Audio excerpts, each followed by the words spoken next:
Ohio, a brand new town to the tour.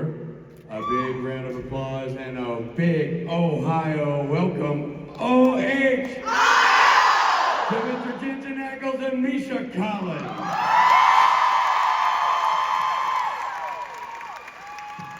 How about it, boys? I don't normally start my panels with gymnastics. So if I seem a little stiff here, I think I may have pulled my groin. I do every time.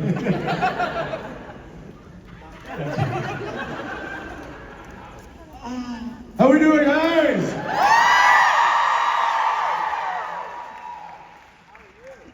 I'm great, thank you. And just because it's just, when... All right! It's just so good. Why doesn't every state? I don't know! But it makes me a little upset. Buckeye Nation, how we doing?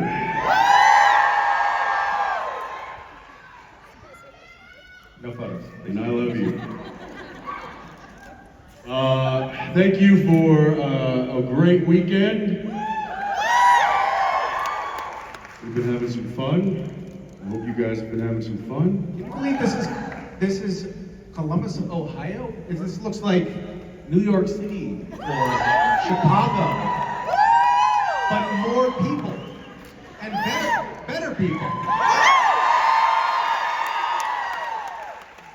You said the same thing in New York. That's I was like, at New York, I was like, oh my God, it looks like we're in Columbus. Holy shit, there's so many of you. How you doing, big guy? I'm doing pretty good. Yeah? Yeah. How you doing? Oh, I'm here. Yeah. Yeah.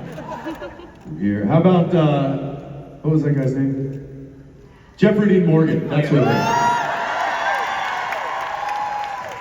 It's good to have Jeff here. Always fun. What a lovely human being. It really is. You know, just a fan of him. Yeah. I know that he comes across as very brusque and rude when he's up here, but in the green room, he's such a sweetheart. I have to say, isn't it a refreshing reprieve to swap him out for Jared?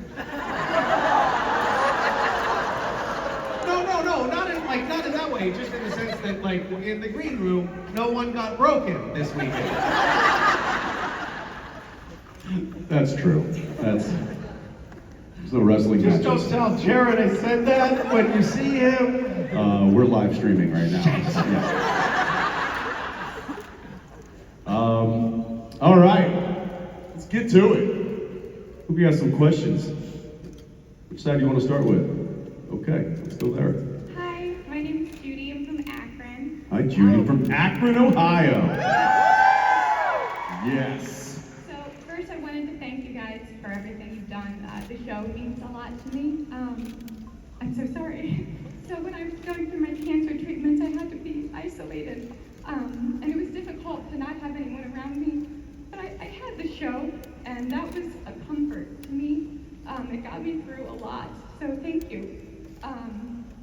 My question is, if you were to find out that a novel series had been written about your life, and there were chapters that hadn't happened yet, and you had the opportunity to read it, would you?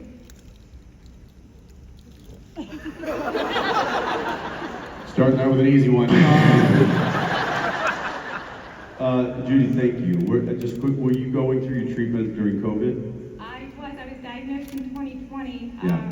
in March, right Oof. around when everything started happening. So I couldn't have anyone within 6 feet of me Sure. for a while because I was actually radioactive. So I had to be isolated. I couldn't have my pets. I couldn't have friends or family. I had to talk to my daughter through a glass door. So it was difficult, but I was able to have supernatural meant a lot to me during that time. I can't imagine No. taking comfort in supernatural. No. That must have been incredibly You dark. must have been on all the drugs. Gosh, that sounds incredibly hard. I think a lot of us went through that period thinking, God, this is hard. but that takes the cake. That sounds truly awful. And I'm so happy you're here. And to get through that and to be here to share that with us, that's wonderful. So, did you not know about the show Friends? That's comforting. if I there was would definitely not read. I don't want to know where this is going. I would definitely not read the book. But are you saying that like the future has not been written, but what, or are you saying that the future has been written? Ah, You it's have like the it's like Chuck's Interesting. books on Supernatural. Right, Yeah. got you. No, I would not want to know. I would not want to know. Although there's that question of like, would you want to know when and how you die? And it's like, no. Part of me would be like, yeah, so I know the time. Uh-huh. Or just to be or yeah, somebody just said, or how to stop it. not to get on a plane. Yeah. Right. Um, Can we change the outcome? Can we rewrite the ending? Because that'll change things. no, it's In inevitable. our head. Okay, well, She didn't think that far ahead. if this is just a first draft, then I'll read it. But if it's like the final first print edition, then I'm out. Okay? I'll write a foreword to yours. Great. Yeah. It will be kind. No, I Thank you, Judy. Glad you're here.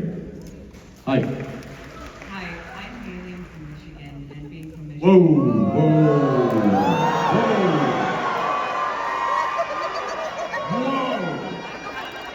He said the M word. You are in enemy territory. I graduated from U of M, so I'm proud of it. You are literally across enemy lines right now. I said you're across enemy lines right now. Like this is the Lion's Den. I have a friend from Ohio who told her I was coming here, and she said two things to me. She said, if you say OH, that happens, and to remember that everyone hates Michigan.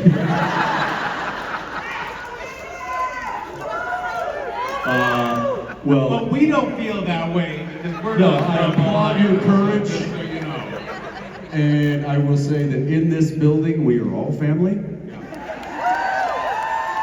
We're Outside this building, run. Okay. It's true though, like this audience is very, I think in general, like very warm, very welcoming, very understanding and tolerant. There's a lot of pride, there's a lot of LGBTQIA acceptance. But if you're from Michigan, that's a bridge too far. What is your question? Well, being from Michigan, I am a huge Bob Seger fan. All right, let's go. A couple of Michigonian. What are they called? Michiganders? What? Michiganders? Like goose and gander? That sounds like a fish. Why did you I caught do a that to 5-pound yourself? Michigander the other day. I'm so sorry. It's a hot topic. Michiganders. It also sounds a little pervy. Yeah, gander. Why not Michigonians? I took a gander at her. Okay, calm down. Okay.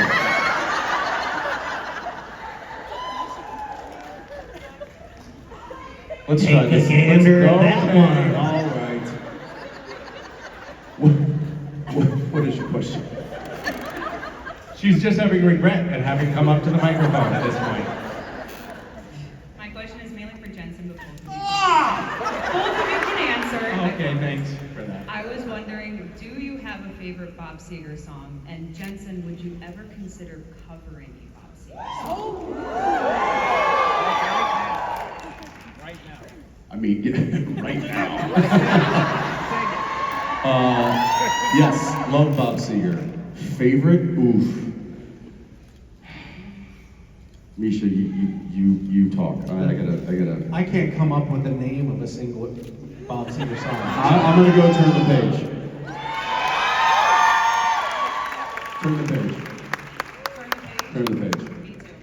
That one's fantastic. And Metallica covered it too, so you know. If they're covering that song, it's aces. Yeah.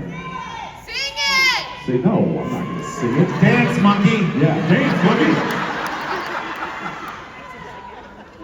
All right, fellas, on the one. No, I'm just kidding.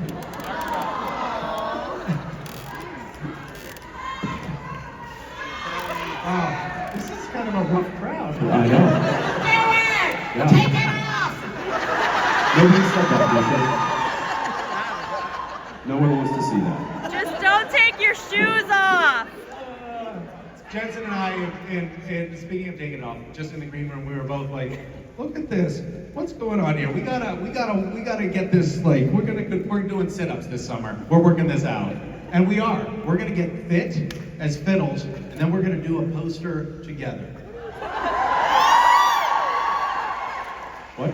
Do this one. It's just for me, Okay. but I think it'd be nice. Okay. To replace the one that you already have. Yeah, it's Right. worn out.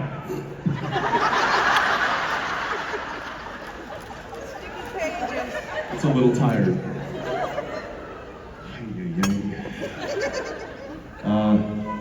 Thank you, I think. Hi. Hi, my name is Carrie and I'm from Cleveland, Ohio. This is my first convention, so I'm just so excited to be here and be able to ask you guys a question. So, yeah. So my question is, we all know Supernatural has such an amazing soundtrack, just so many great songs throughout the series. If you guys could create a soundtrack of your lives, what artists or songs or albums would be on that soundtrack?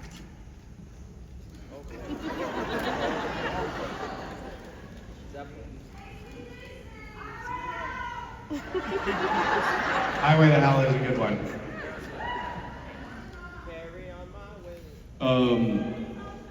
I mean, there's a lot. I have a love for all music. I mean, I went and saw a Zydeco band the other night. Some of you probably don't even know what that is. That is deep Cajun music from like the swamp. And I was out there dancing with my youngest daughter, and we were, teaching her how to two-step and stuff. But then I'll also go to a Slipknot concert. And then I'll go, not all the time, but I can appreciate like going and hearing like classical music too. I mean, I think music is, I would never want to box myself into one kind of a genre, but I will say there is a song that I listen to quite often, and it is a song that for some reason, and I don't know why, but it's like, so I have baby at home, and when I get into the car, take her for a spin around the neighborhood or wherever, I had them, don't lose your minds, but I did because the stereo never worked. And it was on purpose. They disconnected it and then just let it rot because Jared and I would use to turn it on and blare it, and then they couldn't get us back to the scene. They also disconnected the horn. They disconnected, remember the spotlights that were on the side, like season 1? Had to take those out because we never got a scene completed without those flashing into the camera. So we were children, basically, and they had to child-proof the car for us. And so when I was fortunate enough to get the car at the end of the series, she was effectively just a prop and didn't run very well.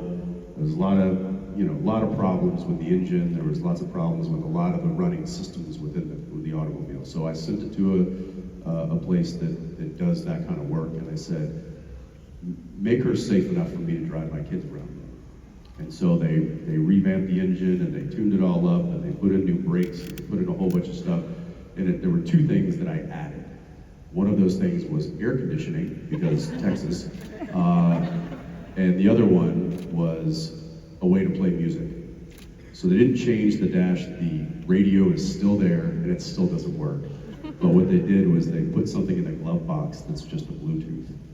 So now my phone can connect, and every time I get in the car, and it's not like it's the last song I play. I don't know how, it's like almost it knows, but it's Metallica, Wherever I May Roam.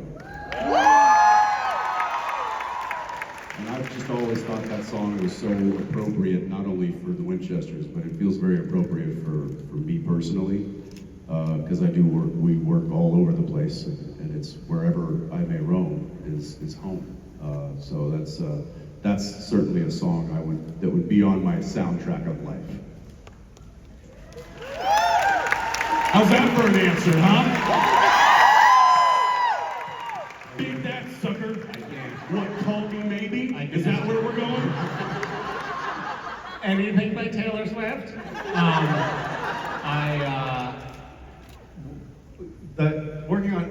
I had my family in. I'm not going to top your question. I'm just going to pick up the sloppy seconds from your answer.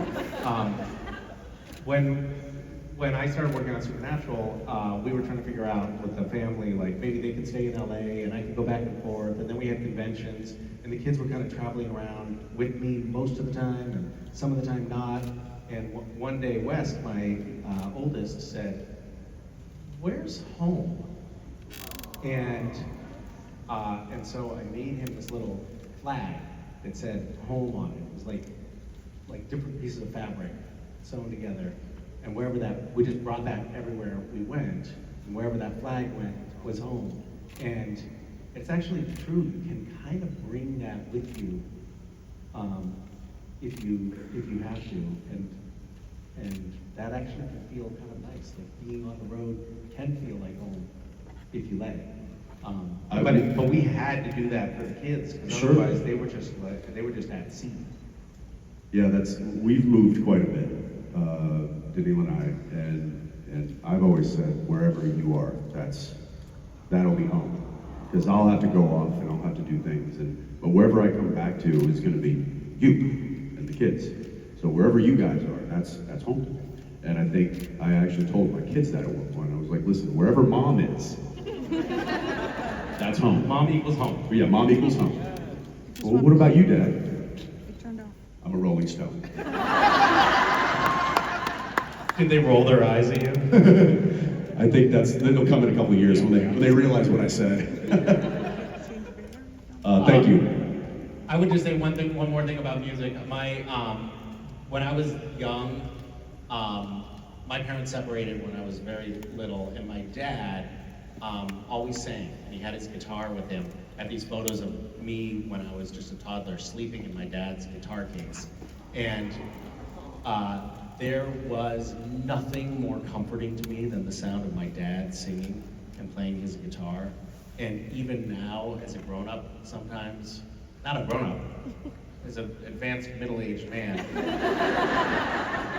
I'll ask my 80-year-old dad, hey Dad, would you mind singing me something? Because it's just so deeply comforting to me. So Does he still play? Yeah, he does. That's awesome. And he's got a great voice. That's great. Yeah. What happened? It skips a generation. Okay. Hi. Hey guys, my name is Alex. I'm from Delaware, right here in Ohio. Thank you for your show. It's amazing. I've watched it twice. I could watch it 100 times. It's an amazing show. Thank you so Not in much. this lifetime. This was an anniversary present from my wife. She will never top this day that I get to ask you guys questions. She's sitting right there. Well, that's And awesome. she said 100 million times that she loves you, Jensen. Sorry, Misha, nothing against you. No. Offense taken. You are amazing. I got a comment and a question. Well, comment for Misha, question for Jensen. Misha, you were amazing in that final scene as Cass. You broke my heart in a good way. I loved it. Thank you for that. Now, my question for Jensen is, you went on the Inside of Me podcast, and I loved your episode.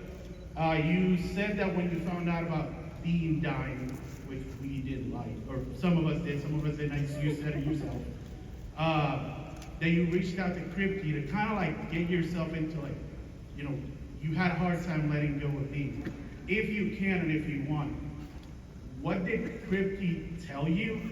Because to be honest, to this day, still, I'm having a hard time letting go of Dean. So that's how amazing you played that character and how amazing Misha played that character that to this day, I'm still having hard feelings of letting him go. So thank you guys so much for that. If you'd like to answer that question, that'd be awesome. Sure. Well, Alex, right? Alex, thank you for sharing. Thanks for being here. And I'll start my answer by saying this: that Dean's not dead.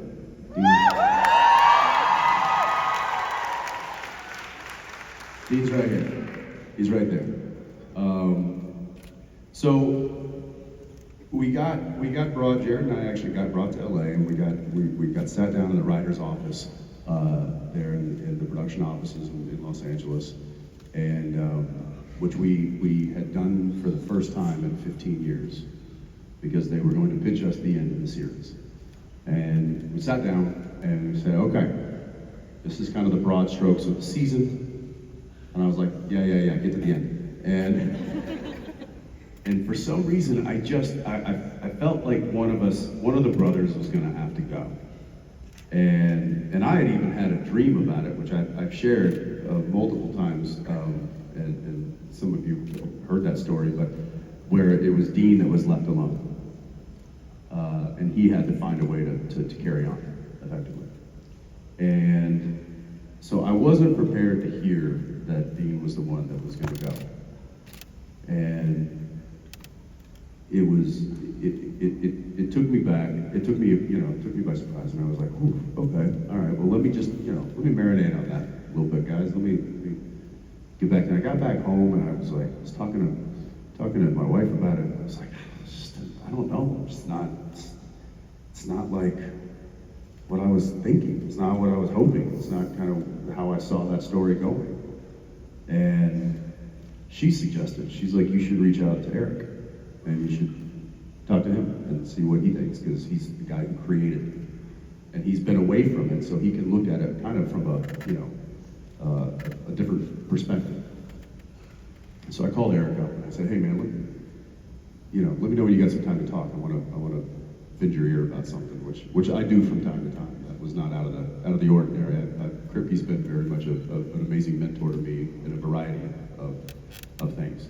So I got on the phone with him, and I basically pitched the pitch that they had pitched me. And I said, I'm having trouble,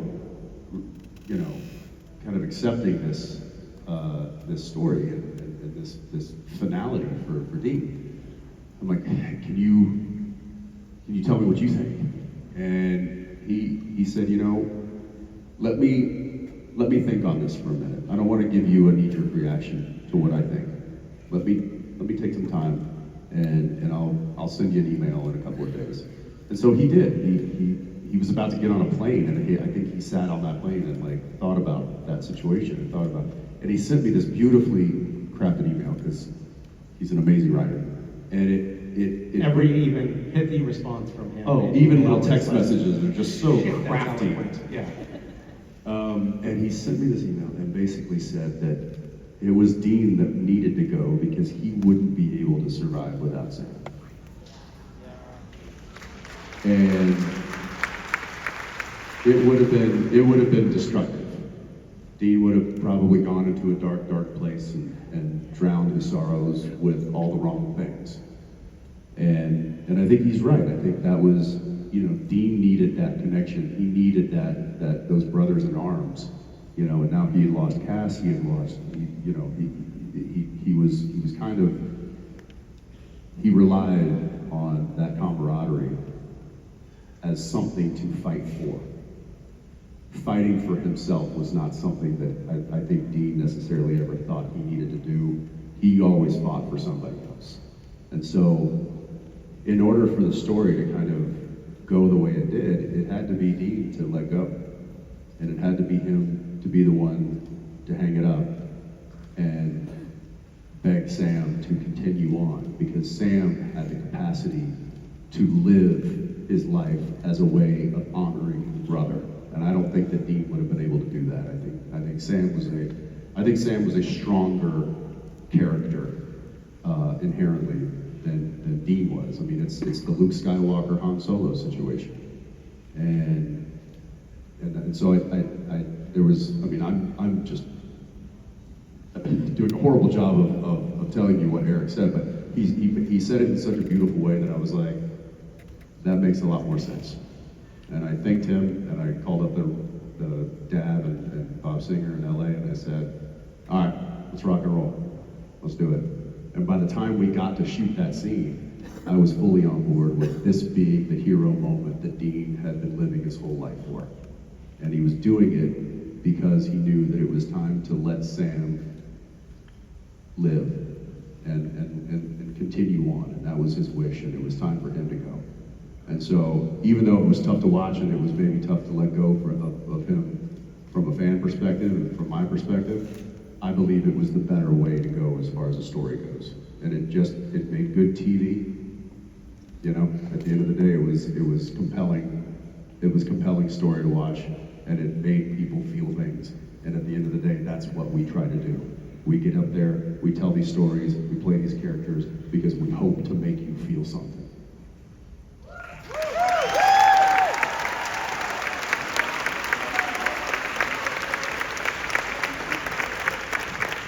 Sorry, I didn't hear you. Yell that again. I appreciate it, Alex. Thank you, man. Hi, my name is Oma. Hi, Oma. So I didn't really have a question because my friend threw me up here. But the last panel, Jeffrey Dean Morgan said that he really wanted Baby. And that he did not think that you knew how to drive a stick, Jensen. So the question is, do you? Well, that tells you what Jeff knows, because Baby's an automatic. Touche. Oh my God, you know, that reminded me, the story that you told about like having to have the spotlight removed and all the bells and whistles removed from Baby. I had the Pimp-mobile.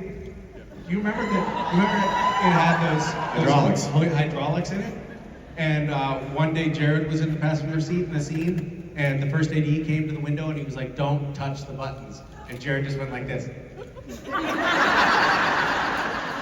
Because they were renting that car. They never actually bought the Pimp-mobile. They were renting it from this guy who was like, "Sweet Jesus, I'm gonna retire off this." Because they kept renting the car from him year after year, and he made probably 10 times the value of the car, renting the car for the show. And so as soon as the first AD walked away after saying, "Don't touch the buttons," Jared started pressing the buttons. And it was just jumping up and down. It was like a real lowrider, like jumping up and down. No, it looked like a Snoop Dogg video. It was amazing, but of course he broke the car. And it cost him $15,000 to repair the hydraulics. The car, by the way, was worth about $10,000. And then when they brought it back to set, they disabled the. They took, you know, you couldn't do that because they had to Jared-proof the car. But to quickly answer your question, my father made me learn to drive with a standard transmission. So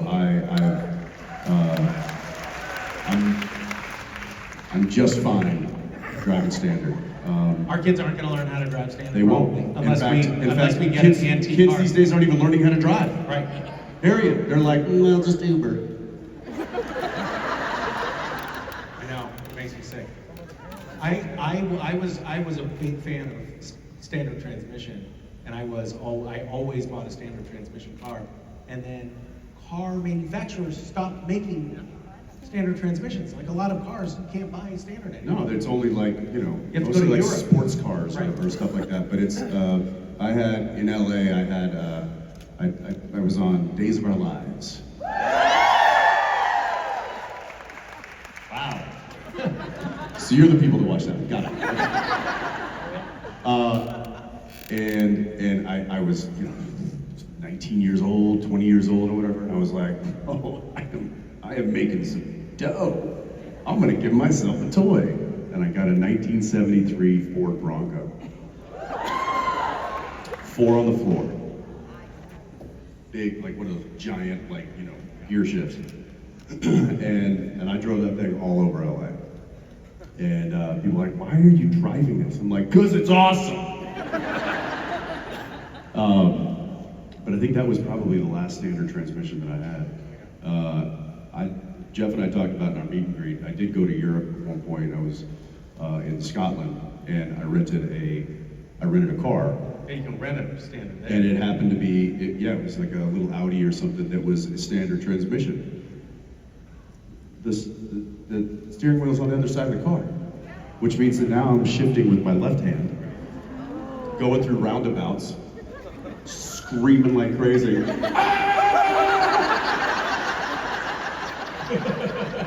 I will say that we were there for like, 2 weeks or something, and I got pretty good.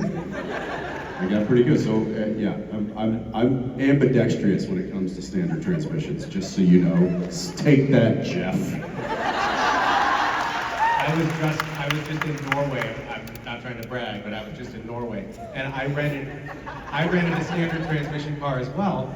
And I was driving I basically drove all around the country, and I was like, my God, these people are so civilized. It's ridiculous. Like, the speed limit says 90 kilometers, and everyone goes 90 kilometers. I'm like, fuck this, I'm gonna go 120. Like, I was enjoying the highway. And right toward the end of the trip, I noticed like a little camera on the side of the highway. And then I noticed another one like 5 miles down the road. And I've already gotten 2 moving violations in the mail, but I know that more are coming. I was like, these conservative European wusses, these slow drivers, just live it up a little bit. Come on, push it. Yeah, no, they figured out they don't need to have like a cop hiding behind a bush somewhere. They'll just throw up a camera and be like, ooh, ticket. That's how they sound too, believe it. Ooh, ticket. It's my impersonation. I don't know where we are. What are we doing? What's happening? We over here? Hi. Hi, I'm Tessa, and Hi, Tessa. my question is, were there any moments, like scenes or episodes in Supernatural where you were especially proud of your acting because you had done something new and you felt you did it really good, or you like had to portray a really hard emotion?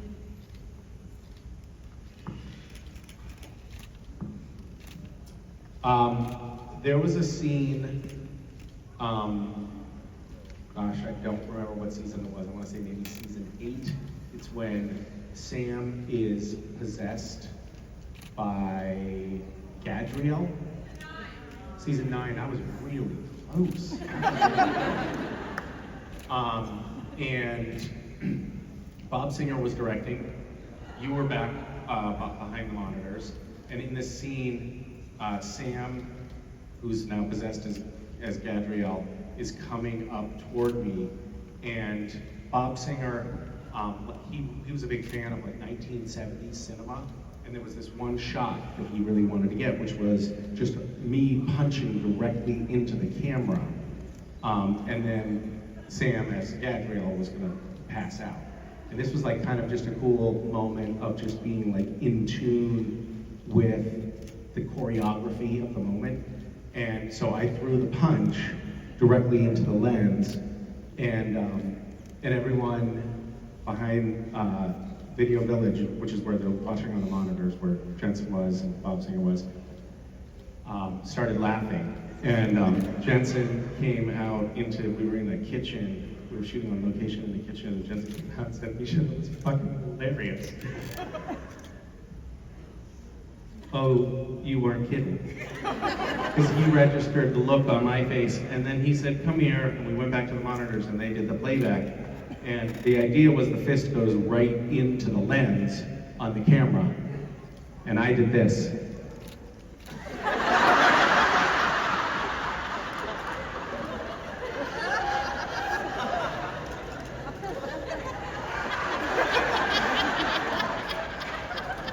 So I would say that was that moment for me. Nailed it. I'm gonna answer for him. And I'm gonna give you, instead of a moment about me, I'm gonna tell you a moment in which I sat back and became an audience member in a scene watching this man do beautiful work.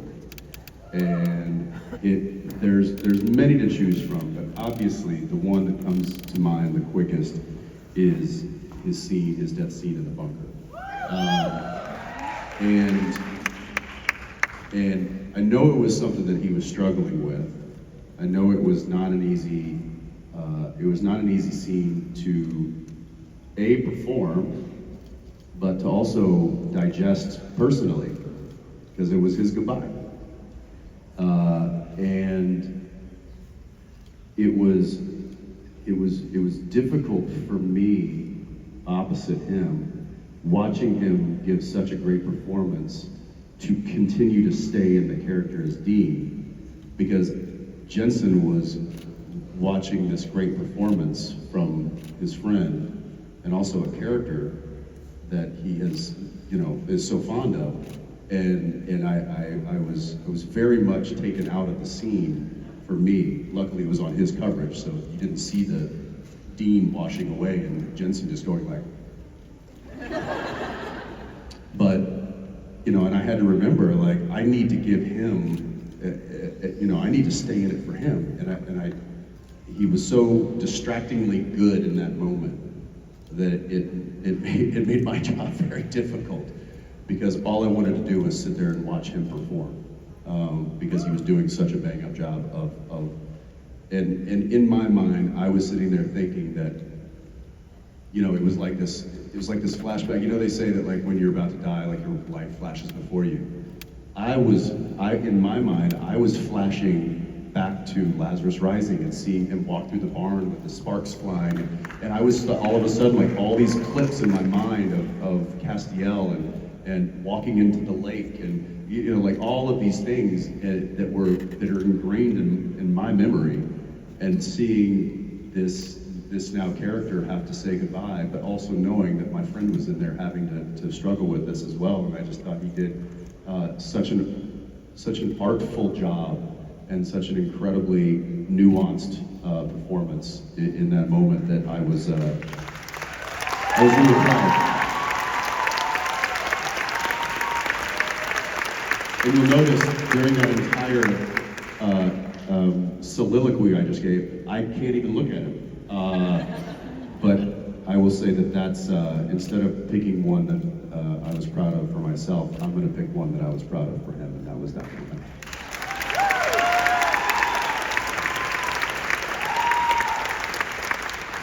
I also feel uncomfortable with you complimenting me like that. We're not used to this dynamic, and thank you. That's very, very sweet of you. I think that part of why it's not really related to your question, but this brings it to mind. Part of, I think, why this fandom is so strong, why our relationship with you and yours with us is so strong, is that this show ran for so long, and you literally got to watch Sam and Dean grow up over the course of the series. You guys went from being boys to, advanced age, advanced middle age, but actually spending so much time with characters and watching them grow and evolve and change and frankly degrade is really powerful. It's like being, we say supernatural family, but that's what happens in a family. You watch a family grow up, right? And we also had this very surreal, and I surmise never to be replicated in our lifetimes, experience of also getting to know the characters that we were playing so well, and the characters that we were playing opposite so well, that it started to blur the lines internally for us. I think I'm speaking for you as well. Like you said, Dean is still in here, Cass is still in here, but I know that Dean to you, I'm sure, feels like a part of you. Not just a character, not just a wardrobe that you put on, not just a character that you put on, but actually a part of you. And that is it's such a strange thing. So when one character was saying goodbye to the other, we were really broken up about it. Like, we were broken up about it because it felt real to us because we sort of lost our minds. I'll answer you. I'll give you this one. The one that I was thinking like, all right, maybe not a performance. I guess it was a performance, but one that I was like, I'm gonna hang my hat on that one. The fact that I learned how to tap dance. Everyone was impressed with that. And not only did you learn to tap dance, but you learned it in like a day. Yeah, it was like two like lessons for like an hour or two, and learning the choreography, but then also learning how to do the steps and stuff. And it was, I mean, I think there was maybe only one shot that they used that wasn't me, that was my double, who was an actual tap dancer. But it was like 99% me doing all that terrible dancing. But I was proud that I still had a little bit of mojo in me to get that done. So yeah, thank you. Thank you. Hi guys, my name's Selena. I'm from Clyde, Ohio, and I just want to start off by saying thank you for being here because I moved to Columbus for a music career and now I get to stand here and live out dream number one. My question kind of goes off of what you were just saying, Misha. I started watching the show when I was 4 years old, and it ended when I graduated in 2020.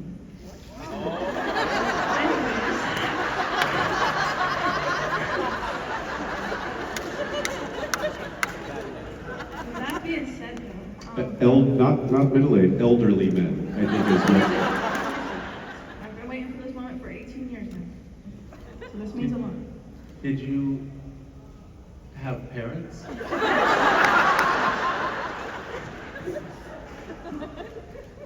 The show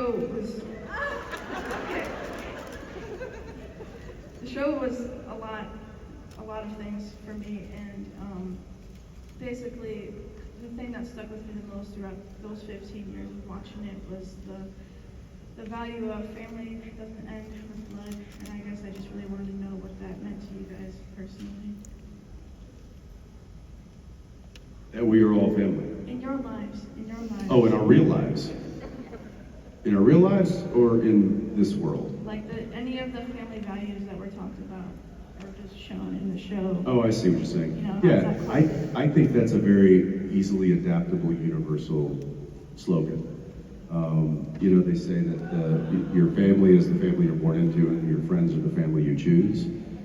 So I feel like the people you surround yourself are your family, whether it is by blood or whether it is by choice.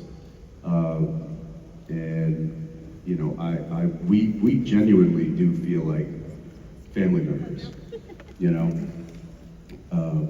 we spent so much time together that there's an unbreakable bond at this point between a lot of this cast and a lot of the crew and now a lot of the fandom that can only be described as family. So it is certainly seeped into our real lives quite heavily, and I love that slogan for this show, but I think it's also a very relevant slogan to what has now happened post-show and has always happened kind of outside the show. Is that there's this family that was built around the show, but also, you know, family is who you decide family is, and I think we've been very fortunate in the fact that we got to pick of the litter with you guys and with the people that we have with us. So.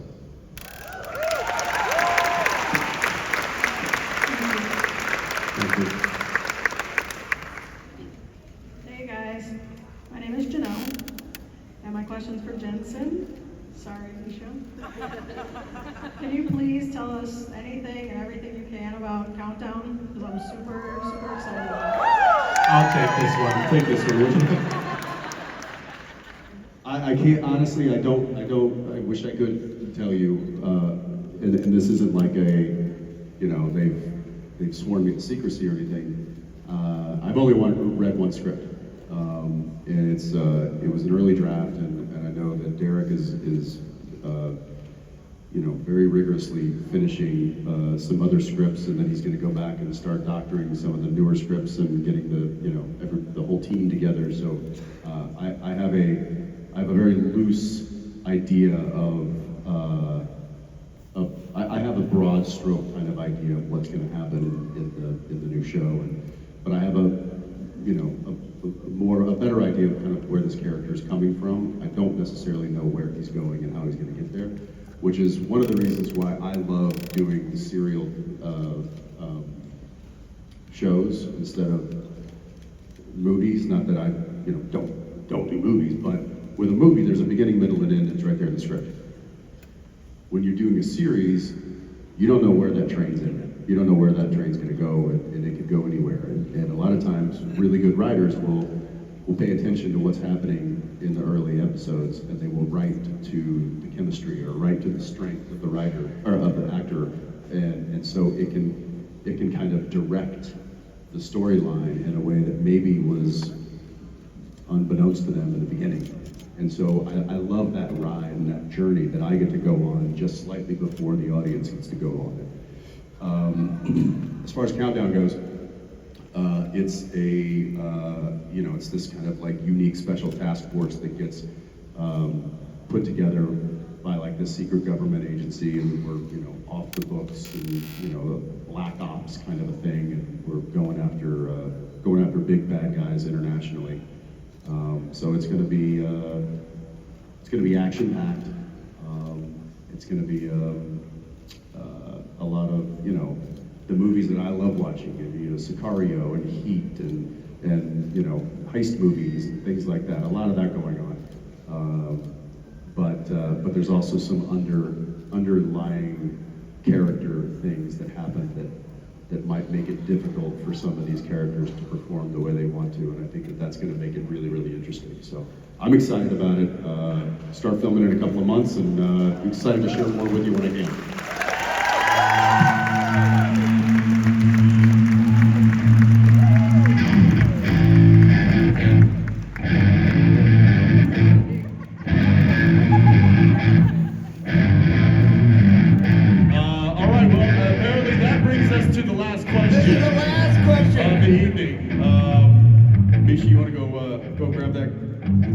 Person over there, and Rob's going to do a very unique rendition of the Last Question song. Some of you have heard this, some of you have never heard this, some of you will hope to forget it.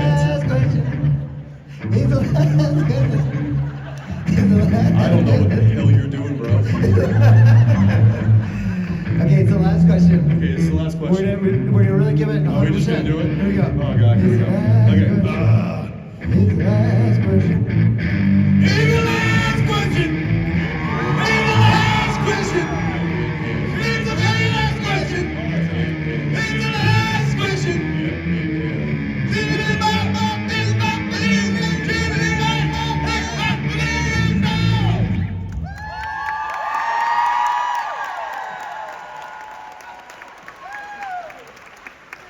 So this is Kat. Hey, Kat, what do you think? Pretty good view up here, isn't it? Yeah, it is. Kat, where are you from? I'm from Youngstown.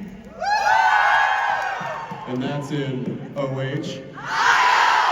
Damn right it is. What is your question? Well, I want to start by saying congratulations on your new show. But my question is for Misha. Yes! Finally! I love you. You're very pretty. Stop flirting with the audience, Misha. I wanted to know if there was anything coming up, like any plans or projects that you could tell us about, that we could get excited about. Nothing that I can tell you about, because it's not appropriate for this audience. But I have been working on some very adult-themed projects. He's doing a poster later this summer. I'm working on developing a feature film that I hope to shoot in the winter of next year. And I can tell you that it has some political themes, and it's about this country and the divided nature of this country that plays out in a family. I'm laughing already. Yes. It's part of the reason that I wanted to make the movie is that there's this epidemic of people relying on sleeping pills, and I thought, what if I could create a movie that would serve that function? Makes sense. Save lives. I almost fell asleep during your one-sentence pitch, so yeah. It's working. It's an elevator pitch to Snooze Town. It's already working. What? She has a present. Yeah, her present, I bet you do. Is that the guitar version of a rim shot? All right, thank you. Thank you, everybody. That was your last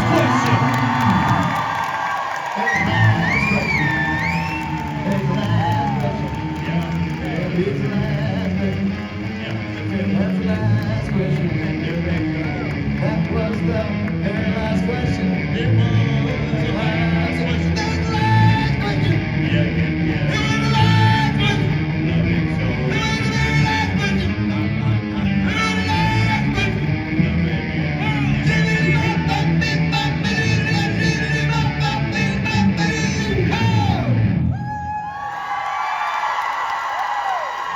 Good people of Ohio and the bad people of Ohio. A big supernatural adios to Mr. Jensen Ackles and Misha Collins. Thank you.